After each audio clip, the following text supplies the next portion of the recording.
Welcome to the podcast where we take a deep dive into the stories behind construction business leaders. We will share how they got started, how they found success, and the lessons learned along the way. I'm your host, Eric Fortenberry. Welcome to Builder Stories. Welcome back, everybody. Today, I'm here with Darin Kuns from DK Construction. They are located in Flora, Indiana. Welcome to Builder Stories, Darin. How are you? Doing good, Eric. Thanks for having me. Appreciate it. Yeah, appreciate you coming on. So why don't you give us the backstory, who you are, how you got into construction, what's your business do, what do you guys focus on? Okay. Yeah, we do mostly residential remodeling for the most part. We do a little bit of commercial work as well. We've gotten into some of the sororities here on campus at Purdue the last several years, so we do some of that work in the summertime. And we occasionally do a new house as well. We've got one signed up right now. We've got two potential ones coming up yet this year, a couple of really big ones. So typically high-end remodeling, high-end clientele, where we're doing several $100,000 projects. So we have a little bit different philosophy that we do, where we all the people that tell you how to make a lot of money would tell you that you need to just focus on one thing, and we actually do not do that. We try to focus on developing a client and then do whatever they want done. And so we have clients that we worked for 35. This is our 35th year in business, by the way. So we've had clients that we worked for from day one that we're still working for. So we do a lot of random things, and because of that, some's fun, some's not so much, but it's the client and the relationship that we're after. So that's great. So, how did you get into construction in the first place? Yep. So my dad started the company, and he started, before 89, but he kind of did a formal business and incorporated and everything in 89. He started working for his older brother when he was like 12, out after school and such, and doing construction, and he worked there for a while, and then he started this again in 89, and just kind of doing like a lot of entrepreneurs and contractors do, trying to do everything at once, and until you realize that don't work. And so then he started getting some help and getting more people and getting people in the office, but that's been always that's what he's always wanted to do, is work out in the field. His office work is not for him. And so when it came time for me to find something to do, so I actually only went to school, public school, till 8th grade, and then I did homeschooling, and I finished at homeschool, and then I've not didn't go to college or anything like that after that. But while we lived at home, all of us children, there's 4 boys, and I have one sister actually that passed away, but all of us, we were not allowed to work for my dad when we lived at home. So he owned a business, he did construction, he needed help, but we weren't allowed to work for him. He wanted us to get out, go work for somebody else, find out what we wanted to do. He didn't want home problems to be work problems to be home problems, I know nobody probably thinks that happens, but there just is things like that. And so, in looking back at the time, I don't know that I really thought about it or worried, and thought, oh, bummer, I really want to do construction. But I think it was one of the smartest things that he'd done for us kids. So like I said, I have 3 other brothers, and 2, me and 1 other are here, and 2 are not, because they don't want to be. They're doing what they want to do. So once I got married and moved back in the area, so I worked in a hog farm first, and then I went and worked for a concrete company, and then I moved to Pennsylvania and worked for a construction company out there for about 1.5 years, and then I met my wonderful wife out there, got married, moved back here, and I said, hey, I need a job. I just need something to do. I got to provide here, so I might as well do construction. And so yeah, no problem. You can come work for me now. And he put me right out in the field with our main lead foreman that still works for us. That was 20 years ago here in October. And I worked out there for a little bit, but I the hands-on stuff is not my forte as much as a lot of contractors that get in the business. It seems like I like it and I enjoy it, but I wanted to be thinking and planning and strategy and how we could do things better. And I don't know. I didn't like working in the field, and I'm not sure they liked me in the field anyway. So one day I asked my dad if I said, "Hey, looks like you need some help in the office. You care if I come in and help you?" And he was there. Then he had an office manager, financial, that still works for us. And he tells people a story that he thought, "Hey, you little pipsqueak. I mean, you're just this little young guy, and you think you're going to come in here where it's easy and not have to work hard." And he said, "Hey, if you want to try it, I'll let you try it for a year." And I've never looked back since then, and thoroughly enjoy the work I do in the office for sure. But that's awesome. So when you first started in the office, I mean, did you focus on, one particular area? I mean, was it, the back Yep. office? Was it estimating, sales? Was it project management? Kind of where did you sort of gravitate, or what'd you end up finding that you liked the most? Well, back then we had systems in place, I would say, but it was if you were in the office, you were just doing whatever needed done. And so obviously sales would have been one of the bigger items, or sales and estimating together. But I wouldn't have been Sure. going out and looking and meeting people and stuff. He would have been doing that. And then he'd bring information back, and I'd start compiling and putting things together. Back then Dad didn't even have a computer. I mean, that's only 20 years ago, but he's just not a techie guy at all. And had like one shared email address, and we could check it from time to time. And so he had a system of how he did about it. I mean, that's what he's always taught us. I mean, fine-tune your system first, and then work on your speed, and carry that through office work, estimating, or the work on the task. Figure out how the proper way to install a door or to install crown molding. It doesn't matter if it takes you a long time, those first few times. Get that down pat, the technique down pat, and then work on your speed. So he's always taught us to processes, standard operating procedures, fine-tune, improve, and then work on your efficiency.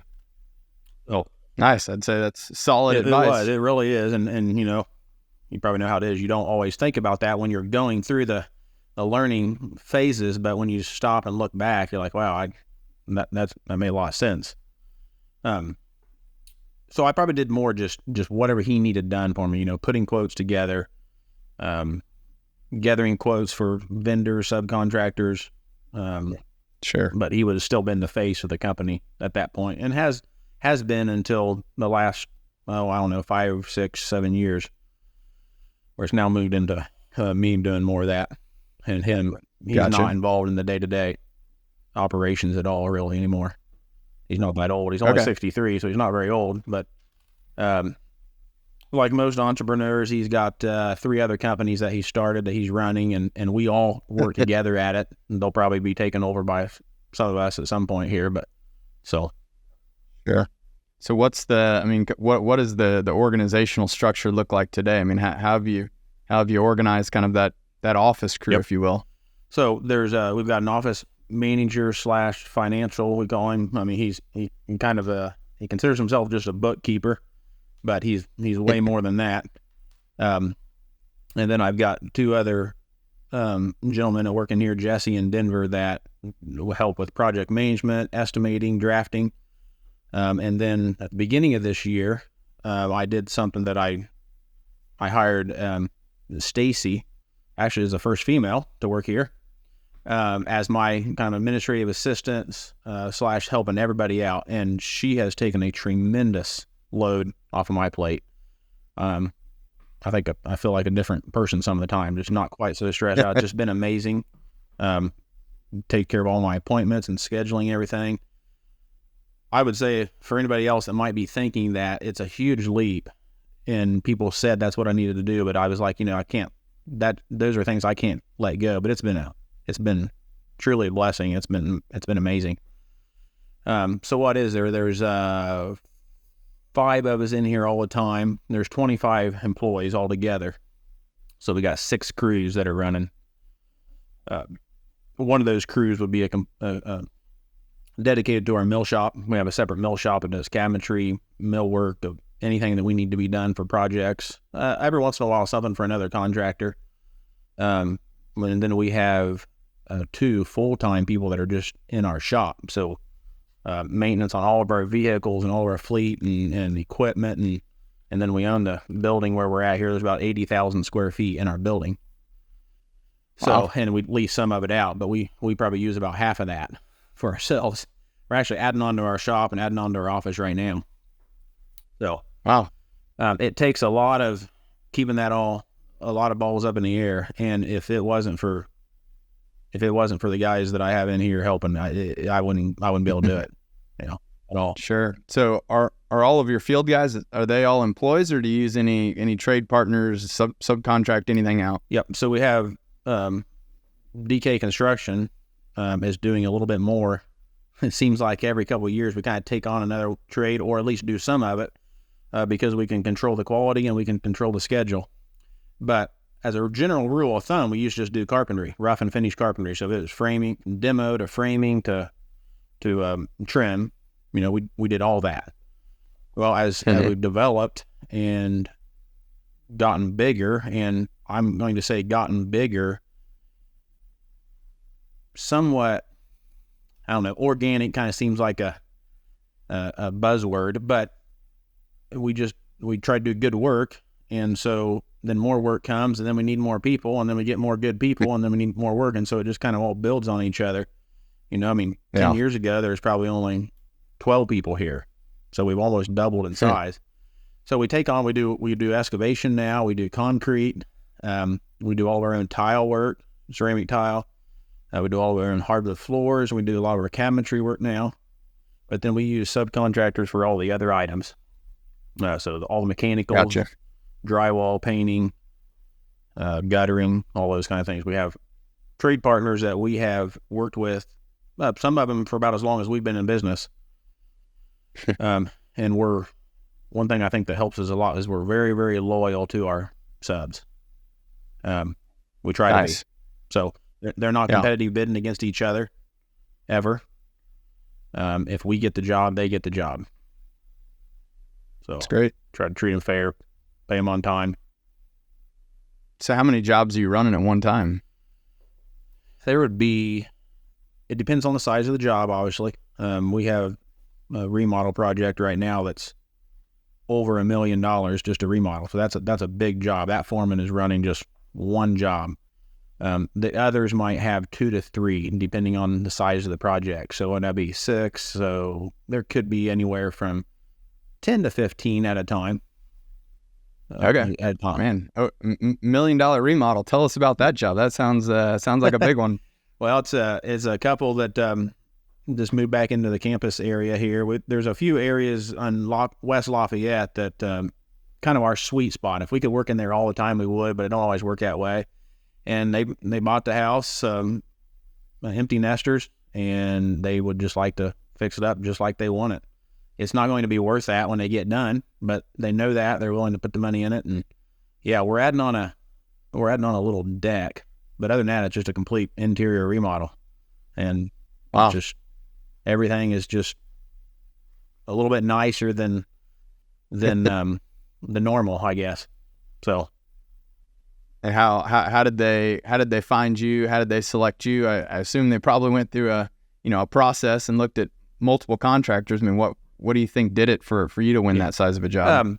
We have worked for her parents for a long time, doing different things. And when they actually, I think timing, availability had a little bit to do with it. So a lot of our competitors around here, and I hardly even look at it as competitors. I mean, we talk to each other, we go back and forth, but there's not very many that have as many guys as we do, or have as many crews as we do. In fact, I don't know of any.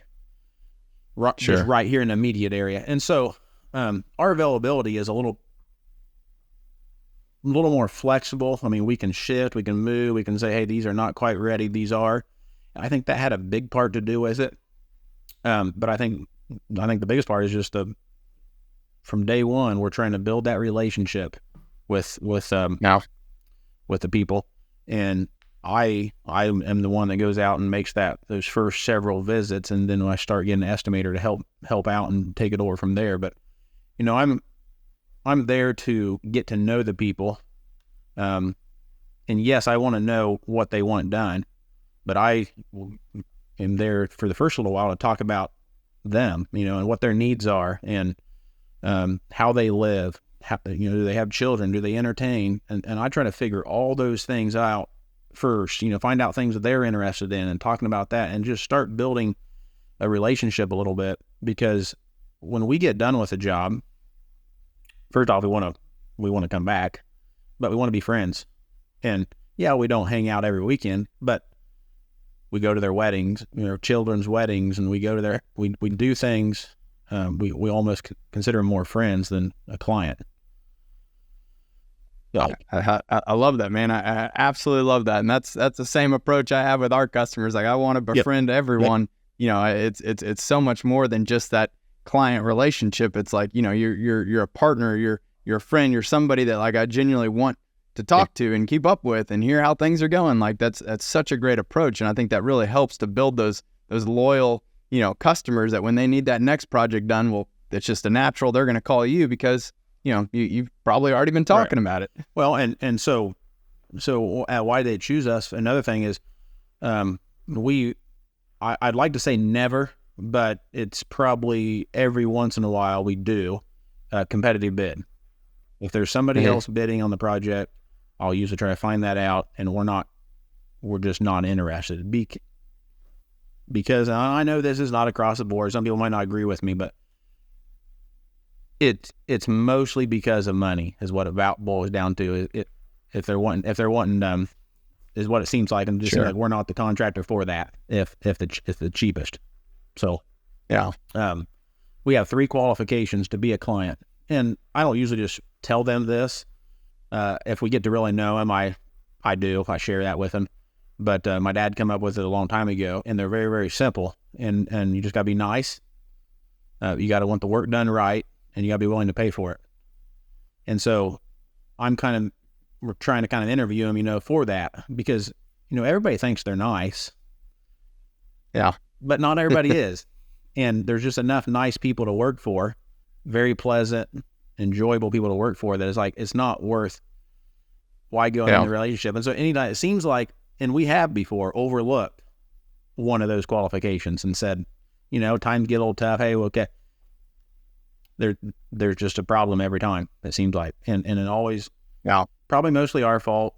What Dad has drilled into our heads is that you align expectations, and that's on our core values. That's what we're going to do with our employees. That's what we try to do with our employees. Is what we try to do with our customers. The customers can deal with you not being there today for some reason if they know. If you've aligned that today there's something that's come up, we're not going to be there, but getting that call and where are you does not set things off on a good path. Yeah, 100%, man. It's so funny how, like, people, like, when you're just up front and you're proactive and you're transparent with the situation, they're almost always okay with it. But it's like so many times people just don't say anything, and they think, oh, maybe they just won't notice. And it's like, I mean, maybe one time, but then like it becomes a habit. And it's like, if that's your standard operating procedure, I mean, like, you're never going to have, customers who just feel like that was a great experience. Like, I'd rather know when something is coming up or is going wrong or whatever it may be. Like, just bring them into the fold, collaborate with them on it. And like, man, you get so much, like, it's almost like that becomes even more of a positive because of how you handled the situation than, if you just kind of went and fixed it and didn't say anything about it. Like, there's some goodwill that gets built when you actually are very, forthcoming about those challenges. Yeah, definitely. They trust you a lot more. I try to tell our guys that, we're working in their homes, and this is totally different. I mean, there's all kinds of industries that I like to read up on and things, and it just seems like so much of it does not apply.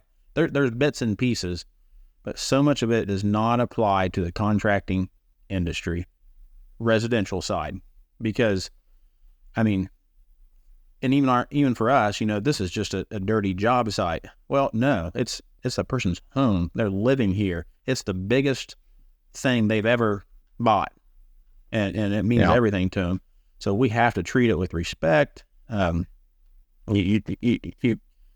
can't probably overemphasize that enough. It doesn't seem like, and we're all human. I mean, it's easy to mess up, but when you do mess up, own it. Don't try to cover up your mistake, because if the homeowner finds it, I mean, they're on the warpath, and they're going to be finding everything. Yeah. So sometimes it's better to just go ahead and point out your mistake and say, hey, we found this, and we're going to fix it. Put their fears at ease and let them know. Just like the other day, we had a door. It was an interior remodel job, past client for years, and we all the doors got ordered wrong. And we got them all installed and painted. I mean, Anyway, it's just like one little thing after the other. They all just everything kind of broke down a little bit. Come to find out, it was not our fault. It was the company that sent them, which was good. I mean, it's over $6,000 worth of doors, but right off the bat, brought up the homeowner and said, hey, we're going to fix it. We didn't have to find out whether we were going to have to pay for it, whether the trade partner was going to have to pay for it, whatever. I just said, we're paying. I mean, you'll have the right doors, and you just got to do that. You got to take care of them, because it's more important than money. I mean, the relationship is more than money. And when you look at it that way, you're going to always try to do the right thing, knowing that you might lose money sometimes. That's not the goal. You're not going to be in business very long if you keep doing that. But the relationship is more important than just making a pile of money every time for us. Yeah, 100%. I mean, your reputation is everything. And I mean, it sounds like it's, case in point here. I mean, you got, people who have been longtime customers of yours continuing to come back to you. Would you say that, like, I mean, our referrals and kind of repeat customers, I mean, is that where the majority of your business is coming from? Yeah, definitely. It's anywhere between, it kind of varies just a little bit, and it depends on how you kind of run the report, and that's getting better in JobTread, by the way. But, I mean, as far as how we're pulling that information out of there, but anywhere between 50 to 75% is repeats, or from a referral. And you could even lump like a referral from some of our trade partners into that too, so it gets up to 75%. What I don't know, what I'm trying to figure out is, of that 75%, how much is booked, and it's very high. That last 25% is, I might see our sign in the yard sign. They might see a van that has this logo on it. Phone book is or that type of a thing where just finding us online really is not usually a very good, because a lot of our clientele are professional people. They are doctors. There's several huge hospitals here.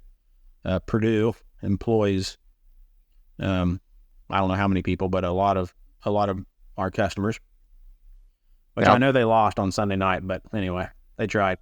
Good game. So they are going to, about always, it seems like anyway to us, ask their friends about us, even if they saw our ad somewhere, which we don't really do any advertising at all. We don't hardly do any marketing. I mean, our marketing budget for several years was like $10,000, and every year I try to get my dad to, and I'm not kidding, this is up till 5 years ago, and I try to get my dad every year and at the end of every year he'd go, where in the world did that $10,000 go? What do we need to spend that much? And the reason is because we are busy. I see what he's saying, but there's going to come a time where we're not, probably. So I got it raised to 30 this year. So 10K to 30 on multi-millions of dollars of revenues. That's pretty incredible. Great customer acquisition cost, I assume there.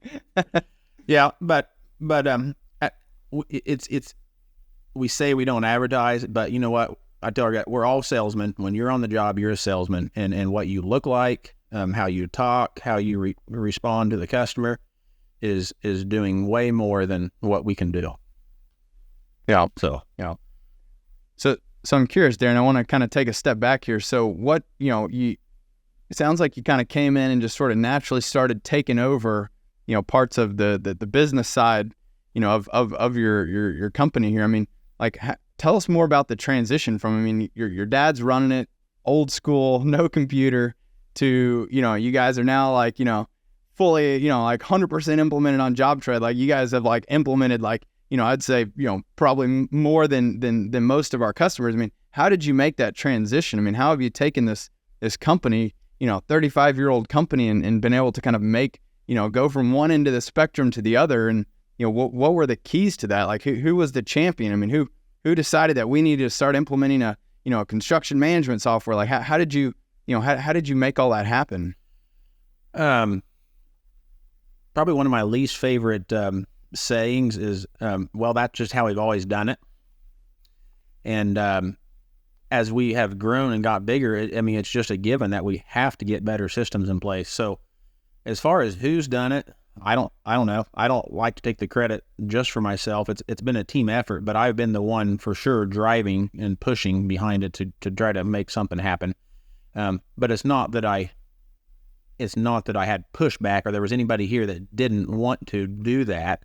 It's just that somebody needed to be the one to do that and just push. However, like most probably entrepreneurs or visionary type people, I do get bored easy and I get distracted very easy. And so while I might say, hey, we need to do this or that, having somebody behind me and taking with it and it came to JobTread, and that's only been a little over a year ago, and we weren't looking for anything specifically because I've always thought, I think I told you before, that I've always thought there's nothing out there. There never will be something for us. We're too custom, we're too special, and everything's just too random every single time. But I don't even know. I think it came across our plate from a friend of ours that's also a customer of JobTread and we was like, well, hey, we'll just look at it. Well, that sounded interesting to me, but and I'd say, yeah, we need to use this, but it's still somebody else behind me, Jesse, that researched it and tried to figure it out because I'm on to something else. But this, we decided on JobTread specifically on software like this, that it's either all or nothing. And there is no, and I would say we've taken that approach to any software that we've had, which we've not had a lot of. I mean, we have a CAD system we've used, we use QuickBooks, but what's the point in paying for something if you're not going to use it all the way? Yeah. And we decided, okay, we're either all in or not. Yeah, I mean, I've always been very impressed, and I've had multiple opportunities to break bread with your team and really kind of get to meet everyone there. And I mean, it's just like you can tell that like you have 100% buy-in. You've got everybody who is excited about it. They want to learn the details. They want to really maximize and leverage everything out there. I mean, how I don't see that often. So how have you instilled that, and like how did you get your team, to have that mindset of like, we all want to be all in? I mean, I think that's very unique. Oh boy, Eric, I don't know. Maybe you should ask them. But I don't know. For me myself, and I don't know, it's just how my brain works or whatever. But before we did JobTread, we had what I thought was a pretty good system. It was Excel sheets, and it had taken Dad's older paper system and put it on a computer and automated things. Like when Jesse started here, we were I think we were entering customers' information across the company 5 times. So wow. Like once in QuickBooks, and then when you did the proposal, you needed to enter it there. When you made out the schedule, you need to enter it there. Invoicing would have been another one, but that'd been kind of same with QuickBooks, but it was like 4 to 5 times. Well, when he started, he's like, hey, wait, it takes somebody like that, and that was kind of my first right-hand man, I'll say, in the office, to look at when you go to explain it to him, it's always made sense to you, but you go to explain it to him, and when you hear yourself explaining these things, and it's like, this is really stupid. I mean, this doesn't even, I'm explaining it, it doesn't even make sense myself. And then while they're also going, you're doing that 5 times, or, what's the deal? Why? Well, I don't know. How I've always done it. And so, and sales always trumps everything in construction. It seems to me like you've got to have something for everybody to do tomorrow. This is kind of what we say around here. Yep. Everybody needs a place tomorrow. So until I could get out of the the day-to-day stuff, and I'm not yet. But until I could get myself more removed from it, and then really, okay, just push and push and push until we find a better way to be doing what we're doing and be more efficient. And as we've added administrative help, your first thought is, can you afford it? Can I afford that wage for that person for the entire year? You can't. What am I saying? You can't not afford it, is what I'm saying. I mean, you don't realize the help that you can get with the right hire, obviously, but you just can't do everything yourself. And so you've got to learn to delegate. You've got to learn to, or you're going to crash. I mean, I think having that kind of that system in place can also sort of help you understand when you need to make those investments in additional people. I see a lot of times people struggle to figure out when do we hire that next person? When do we get that next, project manager? When do I replace myself on sales and get somebody who's going to focus on that full time? And so I think being able to kind of quantify and really have a good handle on your numbers and your revenue, your growth, like that can sort of give you some data to help you make more, kind of data-driven decisions about when is the right time to hire. Can we afford that? Because it's a delicate balance. It's cash flow is king in construction. So you got to make sure that you can afford to bring that person on. But when you can make that investment, I mean, that's really how you keep unlocking those growth, stages is by being able to continually invest in the team. Yeah. You've heard the saying, you don't know what you don't know. And I've always thought in the past that's like the dumbest saying ever. I mean, what's that supposed to mean? And I would say over the last year, I've kind of really learned to like that saying, because until you get, let's just say you have 10 employees, you absolutely have no idea what it looks like to have 15 as far as filling it and knowing, and then 20 and whatever. And so until you get there, and sometimes you do have to go through it, but that's where, if you can talk to, like what you're doing here and helping people to get that and learn and just always be looking for ways to improve all the time. I mean, you just have to, you got to stay up with things and get good people behind you that are willing to, I mean, I even need pushed sometimes. So like Stacy that takes care of all the leads, taking the calls, I call them back. Well, that kind of starts slacking off, and she's pushing me saying, hey, you need to get these called back. And I don't mind that. I like that.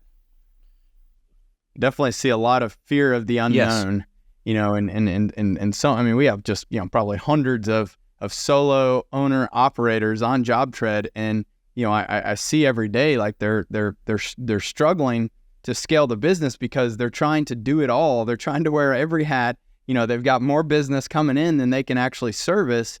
And that's where, I do think part of being an entrepreneur is taking risk. And, we'll call them, it's better to take a calculated risk than to just, be totally guessing, but I think it's so important that like you can, start to figure out and model out, what is our growth going to look like for this year, and break it down into each month. Okay, well, if we need to get, this and top line revenue, and we need to get this in our, gross profit, and we need this on our, on our bottom line, like what is it going to take to get there? And so often, one of the keys is investing and being able to kind of build out that team, because you can't do everything, and that's like one of the biggest keys to success. And I think, one of the biggest challenges for any entrepreneur is being able to learn to delegate, being able to learn when is the time for you to hand something off, and even if like, I know we all think we can do it the best, but at the end of the day, like if somebody can come in and do almost the same level as what you would be able to do, or even 80 or 90%, of that, ability, like that frees you up as the business owner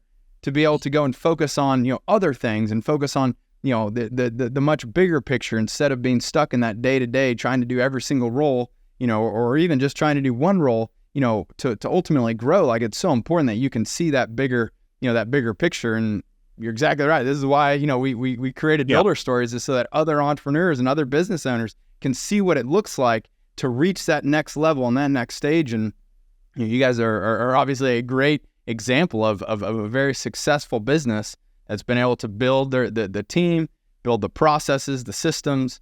Obviously you've done a lot of great work with your company and your culture.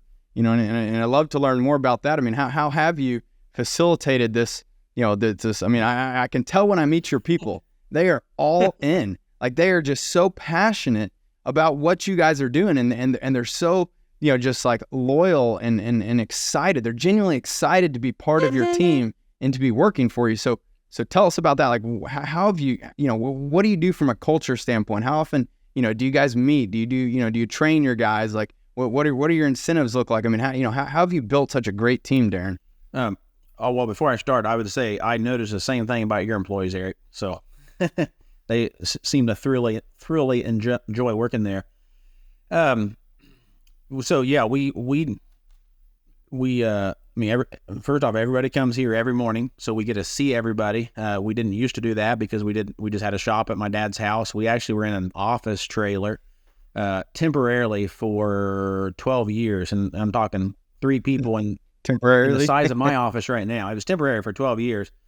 And so we would a lot of times just send the guys onto the job. But now we all get together every morning. As far as everybody comes to one spot, we have a break room they all come to. There's a balance between everybody standing around talking forever. 25 people times 5 or 10 minutes adds right up after a while. But we try to, I try anyway, and I don't do a very good job of this. I don't feel like sometimes, but engage with our employees, say good morning, say hi, smile. That's all you got to do is some of the things, and just make people feel appreciated, that they're not just a number. We have weekly safety meetings where we all get together and we go over safety topics, and then it's an opportunity for anybody to just share anything. So we'll share reviews that we've gotten from clients on things.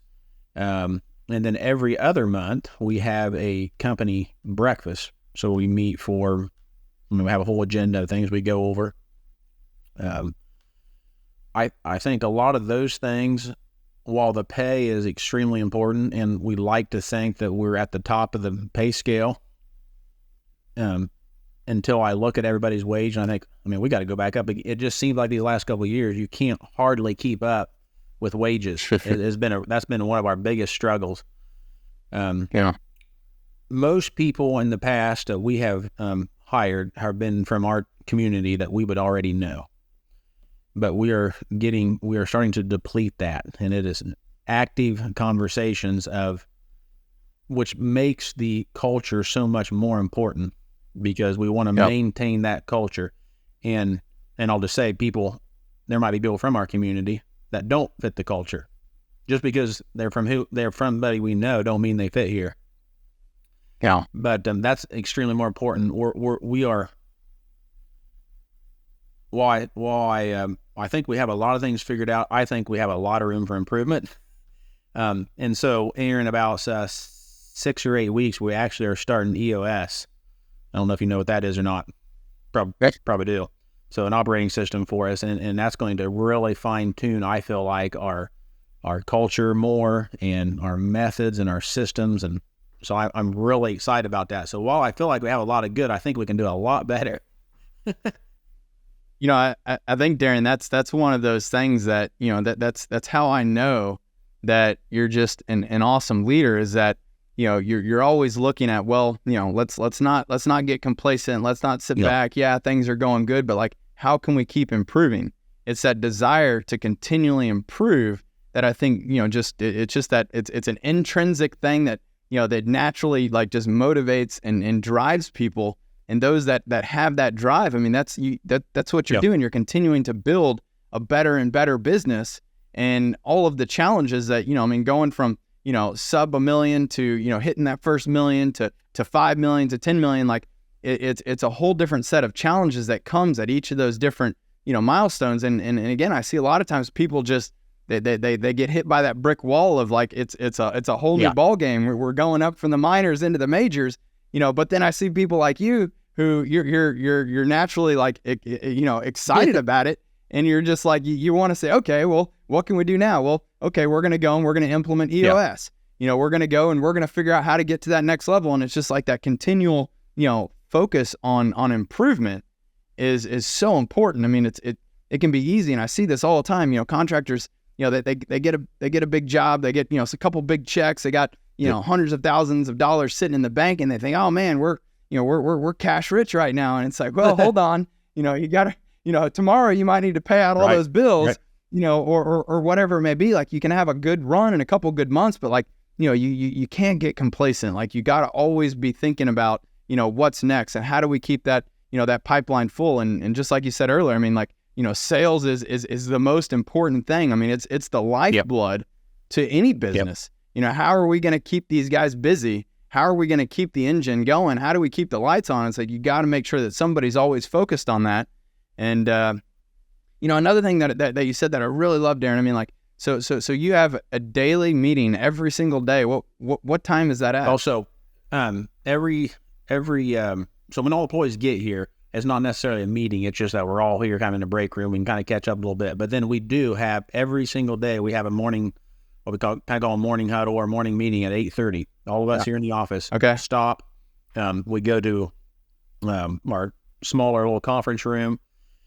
And everybody, I actually learned another thing I learned from my dad. So when I started out working in the office with him, we were just in an office room. It was just open space. And you just holler over to somebody and say something, and I could interrupt him all day long, is what he thought. And so finally he said, you know what? Just every time something comes to your mind, don't stop and interrupt me, please. Just write it down, and if it's not important, then let's talk about it later. And if it is, okay, you can't go further, that's fine. Yeah. And so we got to where every morning I would just take a few steps aside, and I just keep a tablet. I keep a little tablet right here all the time. And I right now, I mean, it seems with all the technology stuff we have, I don't go anywhere without this clipboard. And it has on the side has all my initials of all my project managers, and then over here is office people. And if I think of something I want to ask them, I write it down right away. Because I mean, if I leave this at home, I turn around and go back and get it. I don't know what to do for the day until I have that. So we get together every morning at 8:30, and sometimes it's 5 minutes, sometimes it's 30 minutes. And this morning was a little bit longer. There was actually several JobTread questions a few of the guys brought up.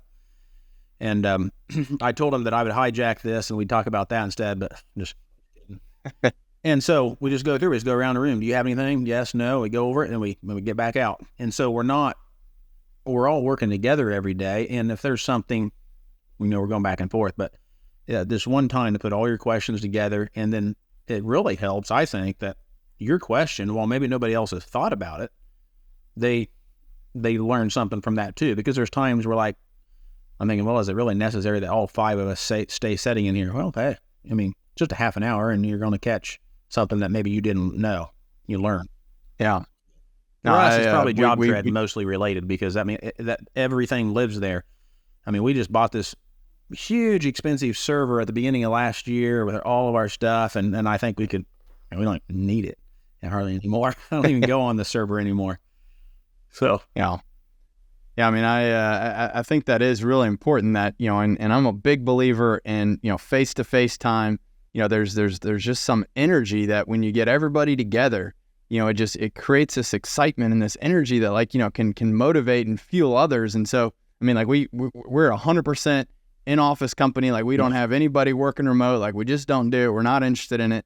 For us, it's so important that everybody is here together. Now, I can also share that I struggle with, finding that fine balance between what is very important for me to go and interrupt people versus what do I need to add to my list. And I live and die by I just use the iPhone Notes app and, Apple Notes there. And I'm just typing all the things because, again, my mind is racing in a lot of ways too. So gotta, try to focus, is obviously one of my challenges, but, just jotting things down, come back, usually maybe at the beginning of the next day on my drive in, I'm like, okay, what are my 3 big rocks that I want to accomplish? And then I try to keep that in mind when all these other things get thrown my way. I'm like, okay, that's not one of my big rocks. Let me add it to the list. I can figure out when to address it later. But, I think that is, a very important thing as you keep growing your team, understanding like that you got to be mindful of not constantly interrupting and distracting people from, what they're focused on. So I love the daily stand-ups.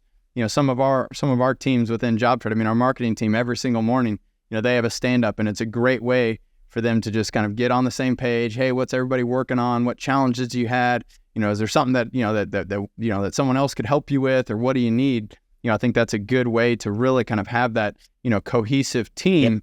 We're all aware, we're all working together, but we're not like, throughout the day constantly distracting, everyone trying to get help on everything, because then nobody will get anything done. There's been studies done on that where I forget what it is, but after how many interruptions, your day is pretty much shot. And I can be as guilty of that as anything. Almost, I might not even always be interrupting somebody else, but I've right here on my right is I've got 5 monitors set up, and I'm starting to think while at first I thought it was great, I'm not sure it is, because I'll have JobTread open 5 times working on different things, and then I got an email, and I wonder if I wouldn't get more done with one small little screen and then only one thing open at a time. Yeah, well, it's funny. My co-founder and CTO Casey, he's got one monitor, in his laptop, but all the other devs, they've got 2 monitors in their laptop, and he's like, "Why do you need all that? Like, just focus." I think there's some truth to that, for sure.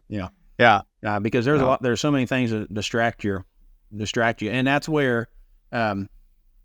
That actually really is another shout out, I guess, or whatever the word I'm thinking of, for delegating again. I mean, you don't need to interrupt that person, or they don't need to interrupt me for this item. I mean, and so that's why we have a guy that takes care of all of our maintenance of our vehicles here. I mean, if the guy's vehicle breaks down when they're in town today working, they don't call me anymore. I mean, it used to be they call me, and then I'd have to stop and try to find somebody, but now I don't even know about it anymore, which is just great. So, but you got to teach them that. So you've shared a lot here. I've got kind of 2 more big questions that I want to throw at you. So, one, where are you going? What's the vision here? Where do you want to see DK Construction in 5-10 years? What's that vision look like for you? Eric, that's a good question. That is something that over the last year we have really, it seems like such just a big, I don't know, it seems so hard for me to put a picture to that, because we have never really done that. We try to do good work, be honest, but I think I'm to the point where I want to see what that looks like, and because I always just want to know what's next, if at all possible. And I know we don't know, but you at least got to have a plan. If you're not aiming for something, you're going to end up who knows where. But I envision growing for sure. I envision taking on some other divisions of trade partners that of the trades that we don't do right now, because my brother and I are going to be full owners here after a while, in a few years. I don't know exactly when. We're working on that right now, but we've got sons coming on, and we plan to kind of do the same thing that our dad did. You need to go work for somebody else, but if right now they're 8 and 5 and 8 or something, and right now they're definitely coming to work here. But I want there to definitely be a place for them to work if they want to. And I have this quote here. It says, what we're trying to be is good business for good people to have a good place to work. And there's always going to be good people out there, or just people out there that need jobs. And I want to be there to provide a place for them to work. And I think that you got to keep growing. It's almost harder, I think, to try to stay small. I don't know if that makes sense at all, but I mean, it's more stressful for sure. If you're doing good work and you have good employees and you have good clients, I think it's harder to stay small. And so I wouldn't say it's been easy, but you've got to manage that growth. Sure. But I want this business to be here for my grandkids. So I love it. And that's something I just wrote down as we're starting to get into EOS, that I want our decisions to be based off of that. We're not just trying to get to 10 million to 50 million just as fast as we can. We want steady growth that's going to be sustainable, I guess is a better way to put it. Well, no, I love that. I mean, you've got the long-term, vision and plan, and you want to create, a continue on creating this family business, this legacy that you're creating. And I think that's the nice thing about it, is that, like, at the end of the day, just like with us, I mean, you can grow as fast or as slow as you want. It's all about doing a great job and building the business in a very controlled manner, that you're not sacrificing quality, and you're not cutting corners, and you're not just, trying to take on every job just to keep, bringing in sales. It's about choosing the right jobs, the right customers, and making sure that your team and your people are taken care of. And, they're working with people who are going to be nice to them. I mean, nobody wants to go into a hostile, situation where the customer is just, pissed off about everything. So I think it sounds like you do a very good job.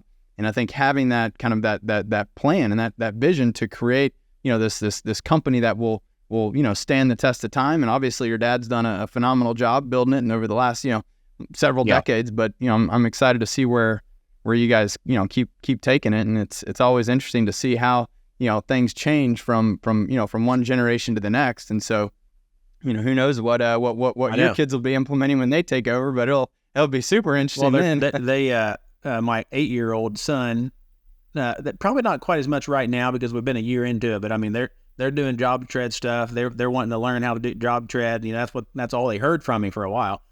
So I'm like, hey, that's sweet. And I forget what it was. There was one thing where they even built this JobTread something. I forget what it was, but anyway, so nice. That's been, and I know it's not just a JobTread advertisement, but it's been the biggest game changer for us, hands down, no questions.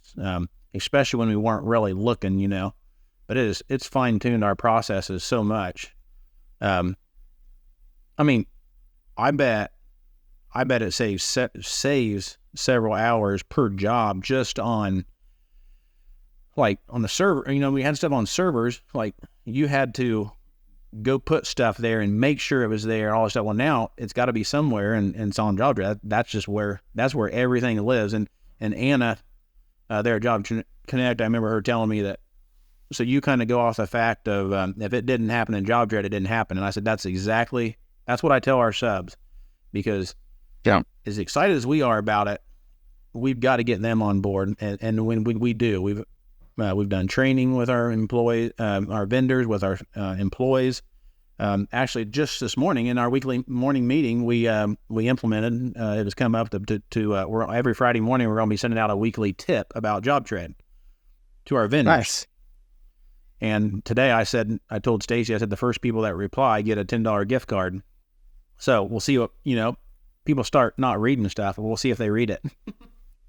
Yeah, that's great, man. Well, some other question. I mean, like, again, thinking about, all of the entrepreneurs out there, the people who, are aspiring to either start their own construction company, or maybe they just, they're still on the tools, trying to figure out that balance. I mean, like, what advice do you have for them?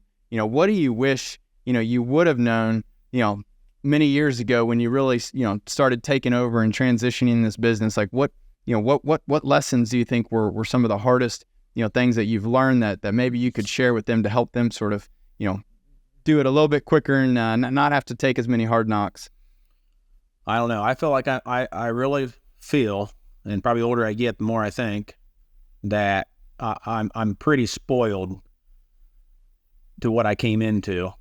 And I know my dad would say he didn't do a lot of things right, and I haven't either, but I don't feel like me personally have had to take a huge, beating on learning stuff. But if I had anything to pass on, is just, and maybe this might be more for an older person, is letting somebody else come on. But let people do stuff. Don't be afraid of mistakes. That's probably something I struggled with just myself. Like, okay, DK paid for my dad to make this mistake, or paid for these people to make these mistakes in training, say, over the years. And he let me make those mistakes myself a lot, even though it cost the company. And so, don't be afraid to make mistakes. Sometimes you just got to do something. Inaction is not the thing to do at all. I mean, if you decide what to do, and this is what you're going to do, do it and go for it and put your all into it. And if it doesn't work out, that don't work out. You've got one way down that doesn't work. Don't be afraid to make mistakes. It's probably one of the biggest things I would say. I mean, inaction is just not a good option. So I love that, Darin. I mean, I'm a big believer, and I would rather, my people, try something, and mess up than to not have tried at all, because, that experience and what they can learn from that, like now I'm also a big proponent, like don't make the same mistake twice. Yeah. we need to learn from our mistakes so that we don't keep doing that over and over. But like, I think that's how you push the bounds, and that's how you grow and get better and better, is like, you got to trust your people, and you got to let them, run with things. Not everything's going to work, and that's okay. But I think, again, fear of the unknown, just fear of making a decision and taking action is I think the worst thing that you can do, because you're just going to, stay stagnant. Like you got to be willing to try. And I think when you hire the right people, it sure makes it a lot easier to be able to trust them and be more comfortable with that. Then, again, if you can't trust your team, then you probably need to relook at, who's on your team, or how you're training your team, and how you manage that team and build that team. And so, I love that advice. I mean, I think it's so true. And, I think it really rings through with how you've built DK Construction, and how, you guys are continually, focusing on, improvements and efficiencies, and how do we do things better and better and better. And that's what's helped you grow, as fast and as far as you have. Definitely. Yeah. Not afraid to try things by any means. My dad is, in fact, I sometimes wonder if I have it quite as much as he has, but he's not afraid to take a risk, and it seems like they usually work out. But even this property that we bought here, 80,000 square foot facility that was trashed out. The reason we did that partially is, I guess it shows a commitment to our employees, but that all happened in 08, 09, that range. I mean, I don't know what you were doing right then when the recession was then, but that was not the time to be taking big risk. And we did, and we worked here and kept all of our employees. We never laid anybody off, and we continued with raises and bonuses just straight through, just like we always had. So he doesn't mind taking risks, and so it's never really scared us boys, I guess. Awesome, man. Well, look, Darin, I really appreciate the opportunity to be able to work with you, to call you a friend, to watch you and your team push the bounds of JobTread has just been really exciting for us. We've learned a tremendous amount from you all. You've given us lots of great feedback, so I very much appreciate the opportunity to work with you and your team. And I just thank you for coming on and for sharing your story. I mean, it's it's an awesome story. It's really really inspiring for all of us to be able to see businesses who are having so much success, and to really see under the hood and learn how you're doing it. And I can't wait to see where you take the business, and give you guys lots of kudos for what you've done is really very, very awesome. Okay. So great job to Darin, to your brother, to your family, to your dad. You guys got a good thing going on, and can't wait to see what's next for you all. Yeah, well, we're excited too, so we appreciate it. Thanks for joining us for this episode of Builder Stories. We hope you enjoyed the conversation and gained valuable insights that can help you in your journey along the way. Don't forget to subscribe to the show and leave us a review. And as always, if you or someone you know has a story to share, please contact us at builderstories.com. We'd love to hear from you. I'm Eric Fortenberry, and remember, every builder has a unique story. Keep building yours.